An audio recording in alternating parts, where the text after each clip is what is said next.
5 वर्षको उमेरमा बुवा आमाको साथ छुट्यो, तर व्यवसायले दिएको छुट्टै परिचय। 22 वर्षको उमेरमा करिब 55 लाखको लगानी, लाखौं मूल्य बराबरको घाँस देशका विभिन्न जिल्लामा निर्यात, समाजमा अलग्गै पहिचान, बाख्रा पालन व्यवसाय, च्याउ खेतीबाट नाफा लिने तरिका,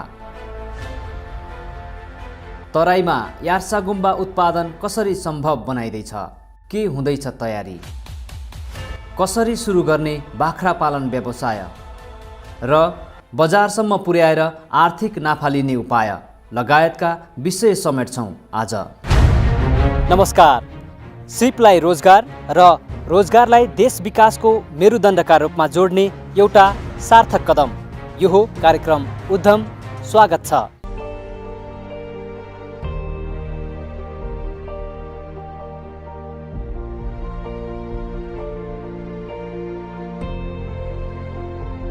उहाँ हुनुहुन्छ प्रवीण गुरुङ। उमेर 22 वर्ष भयो, तर मेहनत, परिश्रम र सङ्गतले सिकाएको अनुभव यति धेरै छ जो उहाँका कुरा र व्यवहारले दर्शाउँछ। हरेक पटक अभिव्यक्त हुने विचारहरूले लाग्छ कलिलै उमेरमा उहाँले जीवन, मेहनत र पसिनाको मूल्य गहन रूपमा बुझ्नु भएको छ। आज उहाँसँग परिवारको अपेक्षा छ, समाजले उहाँका हरेक क्रियाकलाप नजिकबाट नियालिरहेको छ। उहाँका उमेरका कतिपय युवाहरू आफ्नो भविष्य निर्धारण गर्नै अन्योलमा परिरहेका हुन्छन्। अझ कतिपय त आफ्नो जीवनको लक्ष्यका बारे जानकार नै हुँदैनन्। तर प्रवीण जस्तै मेहनती र आफ्नो गन्तव्य पहिल्याएर भविष्य बनाउन उद्यत युवाहरू पनि छन्। तिनै मध्येका उद्यमी प्रवीण आफ्नो झन्डै 55 लाख मूल्यको लगानीलाई मुनाफामा परिणत गर्ने ध्याउन्नमा हुनुहुन्छ। म चाहिँ मेरो ब्याकग्राउन्ड एजुकेसन लाइन भनेको नै यही क्षेत्र हो, एग्रिकल्चर क्षेत्र हो।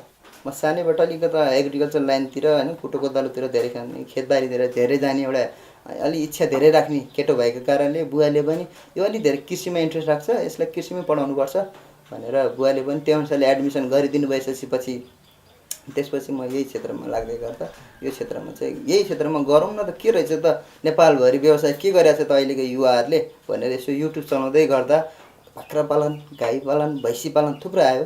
त्यसमा पनि मलाई बाख्रा पालनको जुन व्यवसाय छ एकदम सस्टेन लाग्यो कि यो सदाबार यो कहिले अप एन्ड डाउन कहिले नहुने व्यवसाय, सदा यो माथि ओकालो जाँदै गर्ने तर ओह्रालो कहिले नजाने व्यवसाय भएको कारणले यस क्षेत्रमा लाग्न मन लाग्यो। समाजले देखेको उहाँको आजको स्थिति र विगत धेरै फरक छ। हरेक काममा फरक ढङ्गले गर्नुपर्छ भन्ने प्रवीण हरेक कुरा सिक्न चाहने र व्यवहारमै लागू गर्ने स्वभावको हुनुहुन्छ। उसो त हरेकका बाल्यकाल सुखद कहाँ हुन्छन् र। 3 वर्षको उमेर हुँदा आमाको काख छुट्यो। ताते ताते गर्दै जीवनका पाइलाहरू बढाउन सहज भएनन्। आमाको वात्सल्यको अभाव सानै उमेरदेखि खड्कियो। अन्टीको सहारामा आमाको माया खोज्दै गरेका उहाँले आमाले छोडेर गएको करिब 2 वर्षपछि बुवाको साथ गुमाउनु पर्यो। सन्तानको भविष्य उज्जवल बनाउन प्रदेश जानुभएका बुवाको देहावसानको खबर आयो। अङ्कलले बुवाको स्थान लिनुभयो। रेखदेख, पालन पोषण अनि पढाउनु लेखाउनु भयो। अङ्कलले विदेशबाट पठाएको पैसाले घर गुजारा चल्दै गयो। 3 वर्ष हुँदाखेरि मेरो मम्मीको सेकेन्ड म्यारिज भएको थियो, जहाँ मैले आफ्नो आमाको भनौँ न दुध पनि खान नपाएको युवा थिएँ। त्यसपछि मेरो 4औं वर्ष 5औं वर्ष लाग्ने बेला मेरो बुवा कतारमै बित्नुभयो, जहाँ मैले मेरो बुवाको अनुहार पनि हेर्न पाएन। त्यो हिसाबले दुःख लाग्छ, तर होइन एउटा त्यो मात्रै भनौँ त्यसलाई दुःख भन्दा नि अहिले चाहिँ मैले त्यसलाई एउटा ऊर्जा लिन्छु क्या। त्यस्तो युवा केही गर्नुपर्छ यो समाजलाई, यो ठुलो केटोले नि केही गरेर देखाउँछ भन्ने एउटा मनमा एकदम इक थियो। केही गर्नुपर्छ, केही गराउनुपर्छ, समाजलाई केही सन्देश दिनुपर्छ भन्ने हिसाबले म त्यसरी हुर्किँदै आएँ। भनिन्छ नि खुकुरीको चोट अचानोलाई मात्रै थाहा हुन्छ। पढाइ, जीवन, बाध्यता र अभावले पीडामा पीडा थपिरहेको थियो। तर सानै उमेरदेखि सङ्घर्ष गर्ने बानी पर्यो। दरिलो आत्मविश्वास बढ्यो अनि आफ्नै मेहनत र पसिनामा विश्वास गर्ने बानी पर्न थाल्यो र आज समाजले देखेको छ हिलोमाथि उम्रिएको कमल अर्थात् युवा उद्यमी प्रवीण गुरुङ।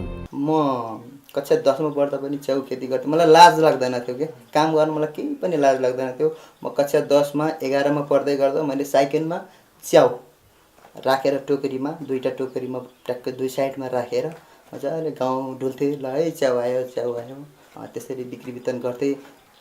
त्यतिखेरको मिहिनेतले अहिले मलाई धेरै धेरै धेरै माथि अगाडि बढ्ने एउटा मौका मिलेको छ। कसरी मिलेको छ भन्दा मैले त्यतिखेर डुल्दै गर्दा एउटा यो केटो मेहनती छ है, अरू जस्तो केटोहरू छैन, आवारा छैन, डुलेर खाँदैन, मेहनत गर्छ भन्ने एउटा समाजमा एउटा प्रभाव त्यो अनुसारको बसेको थियो होइन। त्यसपछि मैले यो एग्रिकल्चर सेक्टरमा नि आफ्नो पढाइलाई अगाडि बढाएँ। त्यो गर्दै गर्दा मैले यही पढाएको छु, यही जानेको छु, अब म यही क्षेत्रमा लाग्नुपर्छ, योभन्दा मैले अरू केही जानेको छैन। म कृषि क्षेत्रलाई कसरी हुन्छ राम्रो, कसरी हुन्छ यसलाई अगाडि बढाउने, कसरी हुन्छ गाउँ समाजको युवाहरूलाई, मानिसहरूलाई यस क्षेत्रमा ल्याउने भन्ने एउटा उद्देश्य लिएर सधैँ यही सोचेर मात्रै अगाडि हेर्छु। बुवा आमाको स्थान ग्रहण गर्नुभएका अङ्कल आन्टीले डोर्याइदिएको बाटो र जीवनमा केही राम्रा र सकारात्मक काम गर्ने ऊर्जाले उहाँलाई कृषि क्षेत्रमा लाग्न प्रेरित गरेको छ। यसो सम्झिँदाखेरि बाहिरको अङ्कल आन्टीको छोराछोरीले हेला गर्ने अवस्था समाजमा देखिँदै गर्दा, तर मेरो समाजमा त्यो वातावरण कहिल्यै भनेन।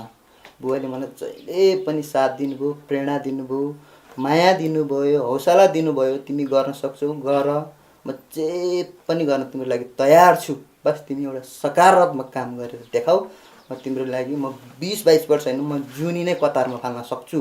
एउटा जुन शब्द मलाई त्यो 8 क्लासमा मलाई त्यो शब्द दिनुभयो, मलाई आज पनि याद छ। बुवाले मलाई त्यो शब्द भन्दै गर्दा अहिले पनि मेरो शरीर चिरिङ्ग भइरहेको छ, यति इमोसनल भइरहेको छ होइन। त्यही नै हो, मेरो बुवा अङ्कल चाहिँ मेरो भगवान हुनुहुन्छ। यदि मेरो बुवा रियल मेरो बुवा हुनुहुन्थ्यो भने सायद मैले अवसर मैले सोच्दैन।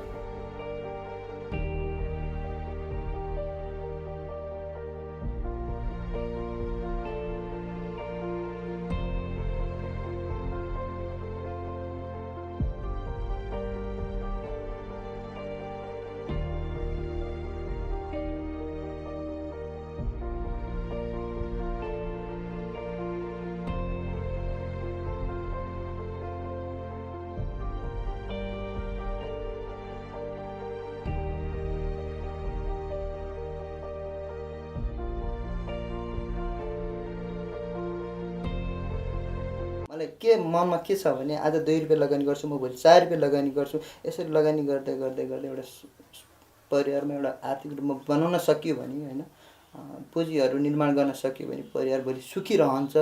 मैले आफ्नो बाल्यकाल, आफ्नो पर्सनल लाइफ त मैले जिउनै बिर्सिएँ भन्छु कहिलेकाहीँ होइन। किनभने मेरो युवा, यो मेरो स्टेजका युवाहरू भनेको घुम्ने, खाने, मनोरञ्जन गर्ने उमेर हो। तर मैले त्यस्तो लाइफ कहिले चुनिनँ। केही गर्नुपर्छ, छोरो भएपछि एउटा सानो जिम्मेवार लिनुपर्छ। हामीले अधिकार मात्र खोजेर हुँदैन, एउटा जिम्मेवार वहन गर्नुपर्छ छोरा मान्छे भएपछि भन्ने एउटा हिसाबले म यस क्षेत्रमा लागेँ। कुखुरा पालनको असफलताबाट पाठ सिकेर बाख्रा पालन व्यवसायमा लाग्नुभएका प्रवीणलाई बाख्रा पालन र घाँस व्यवसायले आर्थिक टेवा पुर्याएको छ। मैले पनि पहिला कुखुरा पालेको थिएँ। कुखुरा पाल्दाखेरि त्यस्तै अवस्था थियो, तर मैले त्यहाँबाट गम्भीर पाठ सिकेँ। यसरी हुँदैन रहेछ कुखुरा व्यवसाय। मलाई के सिकायो भन्दा अरूलाई धेरैलाई फुलाए पनि, चढाए पनि, तर मलाई चाहिँ त्यो जुवा लाग्यो क्या त्यो कुखुरा पालन व्यवसाय। किनभने यसमा ठुलो लगानी हुन्छ, भोलि मार्केट झ्याप्पै आइदिएन भने बर्बाद हुन्छ। किनभने दाना कम्पनीले तोक्छ, औषधि कम्पनीले प्राइस तोक्छ, तर किसानले उत्पादन गरेका आफ्नो वस्तु कुखुरो किसानले तोक्न पाउँदैन भनेपछि कहाँसम्म छ त हाम्रो कृषि अवस्था अहिले। त्यो गर्दै गर्दा मलाई त्यही भएर यो क्षेत्रमा नलागिकन बाख्रामा जति बन्दा भए पनि, जति लकडाउन लाए पनि, जति कोरोना आए पनि केही रहँदैन। यो जति सस्टेन हुन्छ झन् यसको मूल्य झन् बढ्दै जान्छ। व्यवसायमा आउनु अघि विदेश जाने सोच उहाँलाई पनि आएको थियो। परिवारमा छलफल भयो। बुवाले भनेको एउटै शब्दले त्यो सोच ऊर्जामा परिणत भयो। बुवा समान अङ्कलले पसिना आफ्नै माटोमा बगाउन दिएको मार्गदर्शन र आफ्नो क्षमतामा गरिएको विश्वासमा गरिएको लगानी र प्रतिफलले सन्तुष्टि दिएको छ। अब यसको ठ्याक्कै यसो हेर्दाखेरि 1 वर्ष पहिला म जापान जाने तयारीमा थिएँ, नडाटिकन भन्नुभयो त समाजलाई। म एकदम जापान जाने तयारीमा थिएँ। त्यतिखेर अब पढाइ पनि त्यस्तै भइरहेको थियो, पढाइ राम्रो थियो मेरो। आइएससी गरेर 3rd इयर कम्प्लिट भएर रिजल्ट वेटिङमा थिएँ। त्यति बेरसम्म रिजल्ट पनि नआउने, एकदम लामो समय वेटिङ समय खेर गइरहेको थियो। त्यतिखेर एकदम बोरिङ फिल भइरहेको थियो।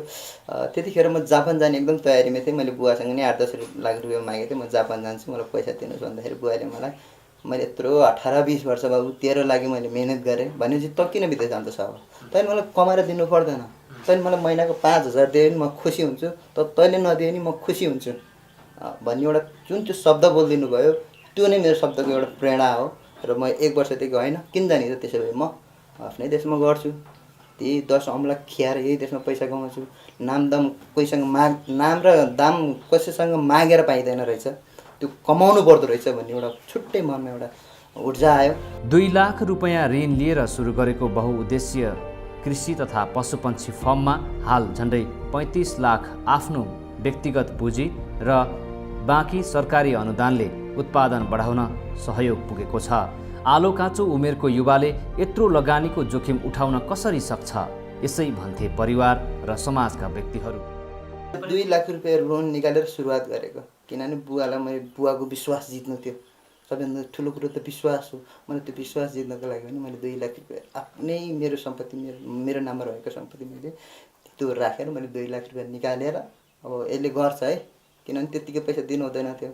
त्यो वातावरण बनाउनलाई मैले आफ्नो सम्पत्ति ब्याङ्कमा राखेर 2 लाख रुपियाँ निकालेर लागिसकेपछि बल्ल बुवाले पछि सपोर्ट एकदम गर्नुभयो। व्यवसाय सुरु गर्ने योजना चल्दै थियो। पहिलो चरणमा खेतबारी व्यवस्थापनमै चुनौती बन्यो उहाँका लागि।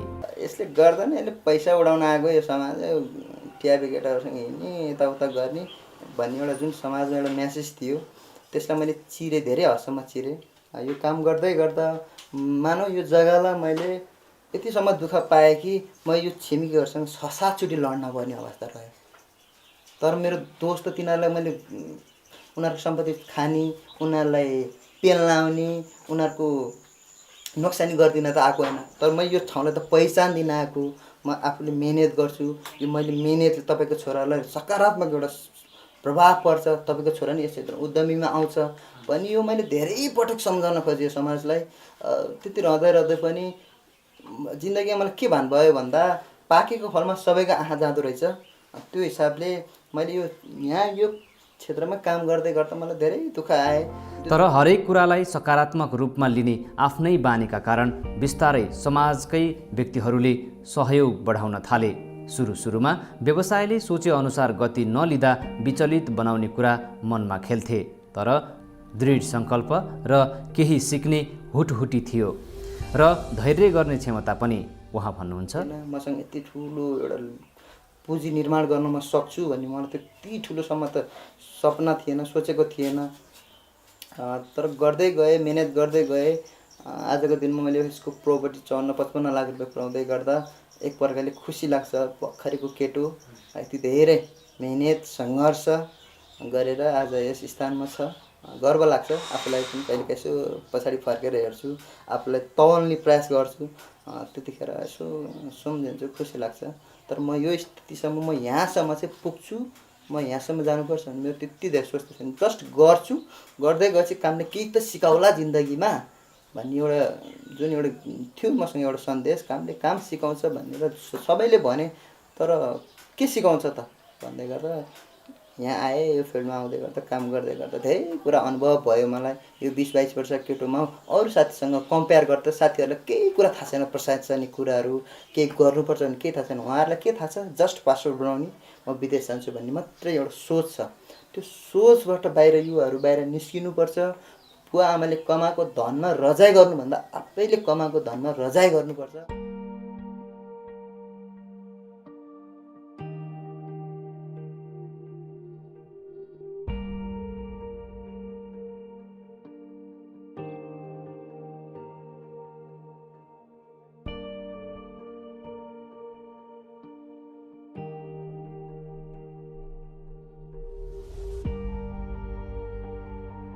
अहिले मैले देखिरहेको मान्छेसँग पैसा छ, आइडिया छैन, सिप छैन के।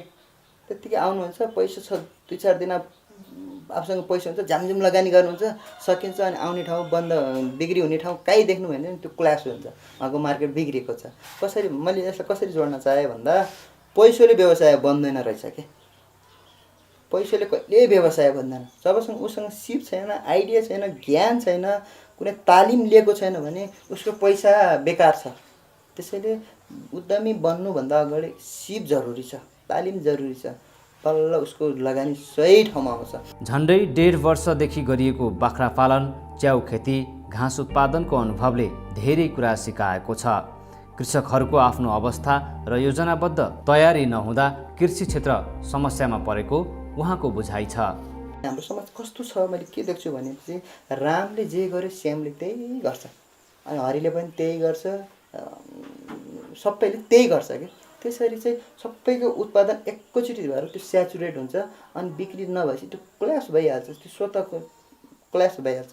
त्यो हिसाबले हामीले आफ्नो उत्पादनलाई विविधीकरण गर्न सकेनौँ क्या, हामीले बायो प्रोडक्टतिर ध्यान दिएनौँ। अब मैले च्याउ खेती अहिले गर्दैछु, म यसलाई र मेटेरियल्समा बिक्री भएकालाई र मेटेरियल्समा बिक्री गर्ने होइन भने यसलाई विविधीकरण गर्ने। कसरी गर्ने?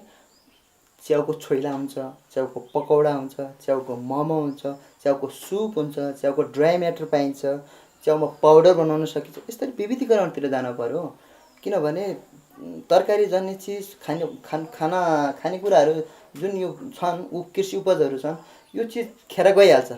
यसलाई सकेसम्म चाँडो रिसाइकल गरिहाल्नुपर्छ हामीले, किनभने च्याउ 3 दिन 4 दिन भन्दा टिपेको 3 दिन भन्दा 4 दिन पर जाँदैन, त्यो बिग्रिहाल्छ।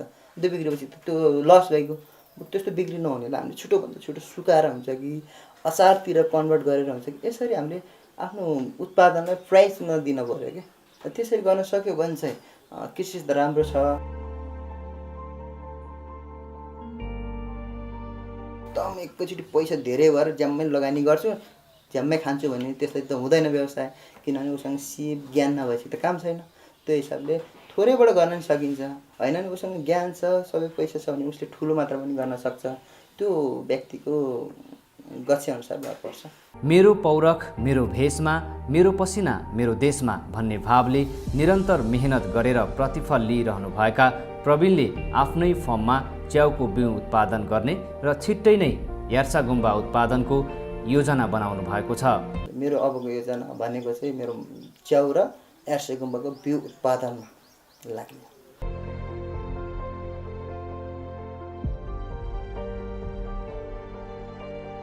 लाउनुहोस्, म तपाईँहरूलाई मेरो फर्म घुमाउँछु।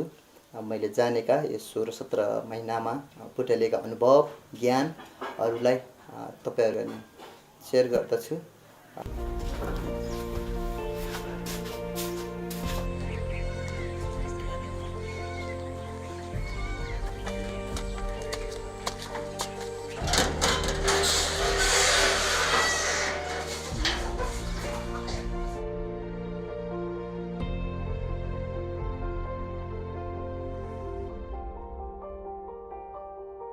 यो मेरो बाख्राको फर्म हो। यहाँ हामीले 7वटा यो फर्मलाई यो 20/30 को फर्मलाई हामीले 6 ठाउँमा पार्टिसन गरेका छौँ, जसमा यो केटाकेटी पाठापाठी बच्चाहरूलाई राख्ने यो कोठा हो। यो चाहिँ ब्याइसकेको माउ र प्लस अब बेला बखतमा बोकाहरू छोडिन्छ। यहाँ जुन बाख्रा बोका खोज्छ त्यो बोकालाई माउलाई चाहिँ यहाँ राखिन्छ, बोका र माउलाई। अब यो रहेका यो बालिकाका बगालका माउहरू हुन्। त्यसपछि गएर त्यो पल्लोको जो 3 नम्बर रुम छ त्यो 3 नम्बर रुमका पनि सम्पूर्ण बाख्राहरू बाली गइसकेका छन्। अब यहाँ रहेका भनेको बोयर क्रसका पाटापाटी हुन्, यिनीहरू यहाँ रहेका छन्। यो पाटापाटी छन्, अब यसरी मिलाएका छौँ। त्यो पाटापाटीहरूको खुट्टा नअड्किने हिसाबले हामीले यसको यो ग्याप मिलाउन पर्ने हुन्छ। किसानहरूलाई मैले के सजेसन गर्न चाहन्छु भने प्राय किसानहरूले सस्तोको लागि बाँस प्रयोग गरिराख्नु भएको हुन्छ, तर बाँसमा धेरै किसिमको जोखिमहरू हुन्छ। त्यो सर्ट टाइम मात्रै खप्छ त्यो, प्लस दोस्रो कुरो भनेको त्यसमा पाटापाटीको खुट्टा छिरेपछि निक्लिन गाह्रो हुन्छ। भनेपछि त्यहाँ एक्सिडेन्ट हुने सम्भावना धेरै हुन्छ, कि खुट्टा काटिने सम्भावना हुन्छ, होइन खुट्टा भाँचिने समस्या हुन्छ। त्यो विभिन्न कारणले झन् किसान घाटामा जानुपर्ने हुन्छ। त्यो हिसाबले काठ चाहिँ मैले के प्रयोग गर्नु भन्छु भने सस्तोमा राम्रोमा लिप्टिस एकदम राम्रो छ, दीर्घायु छ, होइन ड्युरेबल एकदम ड्युरेबल छ, पिसाबले पनि सजिलै कुहिँदैन। त्यो हिसाबले काठहरू प्रयोग गर्ने, यसरी ग्यापिङहरू मेन्टेन गर्ने। बाख्राहरूलाई यसरी हान्ने बाख्रालाई एकतिर, नहान्ने बाख्रालाई एकतिर, होइन ब्याउने बाख्रालाई एकतिर, बोका लागिसकेको बाख्रालाई एकतिर, रोग लागेको बाख्रालाई बाहिर हटाउने, यसरी गर्न सकियो भने बाख्रा व्यवसाय राम्रो छ। जस्तो अब बाख्रा व्यवसाय गरिरहँदाखेरि होइन, यसरी पालिरहँदाखेरि एउटा अन्य उद्यमी जो चाहिँ किसान या उद्यम गरेर यसरी नै व्यवसाय गर्छु भनेर लागिरहेको व्यक्तिलाई चाहिँ सल्लाह दिनुपर्दाखेरि के कुराहरू उहाँले चाहिँ ध्यान दिनुपर्छ भन्ने लाग्छ? मैले त्यस्तो किसानहरूलाई के भन्छु सधैँ भन्दाखेरि, तपाईँ तालिम लिनु भएन भने पहिला सुरुमा तालिम लिनुहोस्, चाहे जुनसुकै व्यवसाय होस्, पहिला तालिम लिनुहोस्। किनभने आधा ज्ञान भनेको मान्छेको लागि घातक हो। अनि त्यही भएर कुनै पनि काम गर्दा पूर्ण ज्ञानसहित काम गर्नुभयो भने जुन व्यवसाय पनि सफल छ। अब जो किसान बाख्रै पाल्छु भनेर आउनुहुन्छ, त्यो किसानलाई मैले के भन्छु भन्दाखेरि, तपाईँले कम्तीमा कतिवटा बाख्रा, कुन बाख्रा कसरी पाल्ने एउटा मोटामोटी कन्सेप्ट लिएर जसकोमा तपाईँ इन्स्ट्रक्सनको रूपमा जानुहुन्छ, कसैसँग बुझ्न जानुहुन्छ भने उहाँलाई क्लियर कुराहरू राख्नुहोस्। म यसरी पाल्न लाग्छु, उसरी पाल्नु, उहाँले सल्लाह जानेको कुराहरू सल्लाह दिन्छौँ, जस्तै हामीले दिन्छौँ। मैले दिँदाखेरि के भन्छु भने, तपाईँ आउनु सबैभन्दा पहिले क्लियर कुरा के रहनु भन्दा, बाख्रा कुन नस्ल पाल्ने, कुन जातको पाल्ने। अब मानौँ तपाईँ बोयर क्रसमा जानुहुन्छ भने तपाईँसँग पुँजी छ कि नै, होइन, पुँजी अनुसारको तपाईँ व्यवसाय गर्न सक्नुहुन्छ। होइन भने तपाईँले एउटा मासु जाने रूपमा अथवा कम लगानी छ, आफूसँग कम स्रोत छ भने सामान्य एउटा 75% अथवा 50%को राम्रो नस्ल भएको एउटा बोयर बोकाहरू, जस्तै अरू बिट्टल बोकाहरू छ, सिरोही छ, राजस्थानी छ, अब साननहरू छ, होइन, बाबरी बाख्राहरूको ब्रिडहरू छ। यस्तो बाख्राहरूबाट पनि हामीले सुरुवात गर्न सक्छौँ। अब बाख्रा म करोड लगानी गर्छु, 1 करोड लगानी गर्छु, 50 लाख लगानी गर्छु भनेर पनि बाख्रा हुँदैन, होइन। सबैभन्दा कुरा अब त्यही हो। त्यसको लागि अब जुन हामीले घाँसको स्रोत व्यवस्थापन गर्न सकेनौँ, खोरको व्यवस्थापन गर्न सकेनौँ, उसको स्वास्थ्य सम्बन्धीको कुराहरूमा व्यवस्थापन गर्न सकेनौँ भने लाग्छ अलि धर्मर आउँछ। त्यो भएर हामी पूर्ण ज्ञानसहित, पूर्ण तालिमसहित यस क्षेत्रमा, होइन, अनुभवी विज्ञहरूको सल्लाह सुझाव लिएर यस क्षेत्रमा आउनुपर्छ भन्ने लाग्छ।